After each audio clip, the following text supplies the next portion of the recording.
अजित पवारांचे सर्व सार्वजनिक कार्यक्रम रद्द। अजित पवार सोलापूर, धाराशिव, बीडचा दौरा करण्याची शक्यता। नुकसानीचा आढावा घेणार। सरकारनं वेगानं पंचनामे करून तातडीनं नुकसान भरपाई देणं गरजेचं। पिकांसह जमीन आणि पाणंद रस्त्यांचेही पंचनामे करावे। शरद पवारांची प्रतिक्रिया। मराठवाड्यासह राज्यात मोठ्या प्रमाणात पाऊस। स्थानिक प्रशासनासोबत संपर्कात आहोत। जलसंपदा विभागाला आवश्यक ती खबरदारी घेण्याच्या सूचना। मुख्यमंत्री कार्यालयाची माहिती।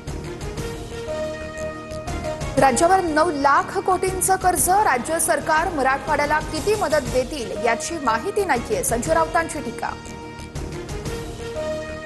मुसळधार पावसानं मराठवाड्याला झोडपलं। वेगवेगळ्या घटनेमध्ये 5 जणांचा मृत्यू तर 72 जनावरं दगावली। शेतांना तलावाचं स्वरूप। नुकसान भरपाईची मागणी।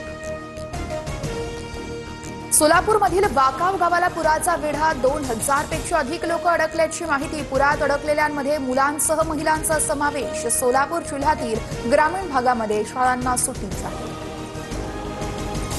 धाराशिवमध्ये पुरात अडकलेल्या नागरिकांच्या मदतीसाठी खासदार ओमराजे निंबाळकर सरसावले। ओमराजेंनी पुराच्या पाण्यात अडकलेल्या आजी आणि नातवाला वाचवलं।